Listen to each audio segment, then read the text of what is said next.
Bonjour tout le monde, Dominique Lemieux, je suis le nouveau directeur québécois du syndicat des métallos. J'ai été assermenté hier dans des circonstances exceptionnelles, vous vous en douterez.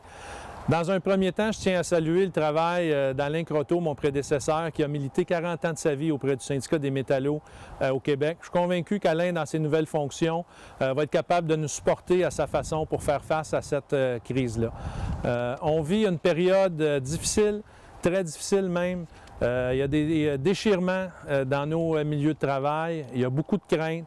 D'un côté, on a plusieurs de nos membres qui ont peur du virus, qui ont peur de la propagation, qui ont peur d'attraper ce virus-là sur leur milieu de travail, mais qui ont aussi peur de le ramener à la maison. Puis de l'autre côté, il y a aussi les craintes de l'insécurité financière que vous pouvez vivre.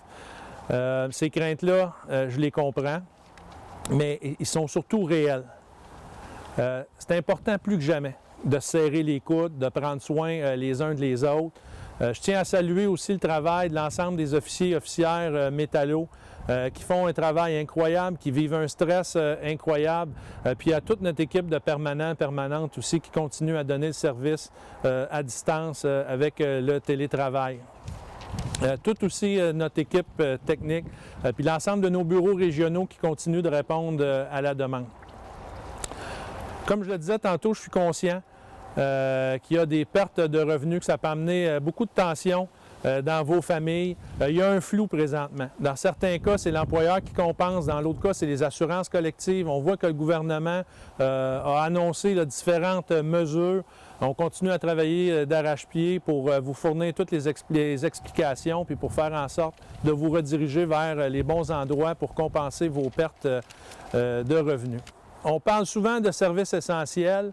On a beaucoup d'employeurs qui s'autoproclament services essentiels. Je vous demande de rester vigilants, de rester à l'affût aussi face à l'ensemble des employeurs qui s'autoproclament.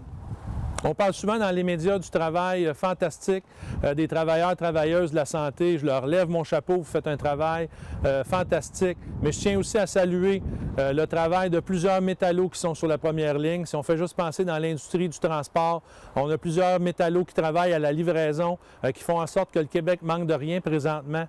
Mais on a aussi plus de 15 000 agentes de sécurité qui travaillent sur la première ligne, qui s'assurent que le Québec reste en sécurité dans cette période de crise-là.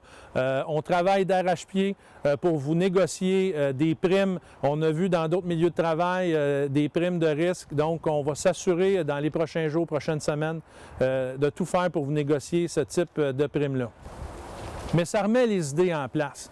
De constater que pour plusieurs travailleurs sur les premières lignes comme ça, qui reçoivent un salaire qui n'est pas suffisant. Puis quand toute cette crise-là va être derrière nous, je pense que ça va être important de remettre de l'avant toute la question de l'augmentation du salaire minimum, puis on va devoir y veiller.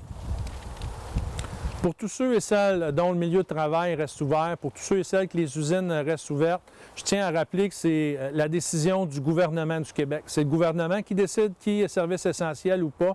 Puis ensuite de ça, c'est à l'employeur que revient le fardeau de prendre les mesures nécessaires pour protéger la santé et la sécurité de nos membres. Mais c'est trop important pour leur laisser ça entre les mains. Plus que jamais, on doit être vigilant dans chacun de nos milieux de travail pour s'assurer que nos membres soient en sécurité, puis surtout pour s'assurer que nos membres ne rapportent pas ce virus-là à la maison. Puis je tiens à ramener de l'avant aussi la notion du droit de refus. Pour ceux qui ont peur dans leur milieu de travail, pour tous ceux et celles qui pensent que leur santé ou leur sécurité peut être menacée, si vous avez un motif raisonnable de croire que votre santé ou votre sécurité est menacée au travail, n'hésitez pas. N'hésitez pas à appliquer le droit de refus. Votre syndicat va être là pour vous supporter, ça va mettre de la pression sur votre employeur, puis votre employeur va être forcé de bouger pour prendre les mesures nécessaires pour apporter les correctifs. Donc, chapeau aux militants et militantes de notre organisation. Continuez votre bon travail. On avait aussi 5 rencontres régionales qui devaient venir là, au mois de mai et au mois de juin. Vous comprendrez qu'on doit annuler ces rencontres-là. On avait aussi plusieurs formations qui étaient au calendrier. Là. On doit annuler l'ensemble de ces formations-là d'ici l'été. Mais soyez assurés qu'avec notre équipe technique, on travaille d'arrache-pied avec des outils virtuels pour qu'on soit capable de se parler entre nous, que vous soyez capable de nous parler, mais surtout entre vous, les différents milieux de travail, que vous soyez capable d'échanger. On va vous revenir dans les prochains jours, dans les prochaines journées, avec des outils virtuels, puis on va se parler entre nous. Je pense que c'est plus important que jamais. Je vous demande aussi de rester prudent, respecter les règles de la santé publique, respecter aussi la distanciation sociale. Vous savez, au métallo, on est habitué de faire des batailles, on est habitué de faire face à l'adversité. On l'a montré par le passé, là, la grande solidarité dont on est capable de faire face les uns envers les autres. Je suis convaincu qu'ensemble, on va être capable de passer au travers de cette crise-là. Puis plus que jamais, force, solidarité, respect.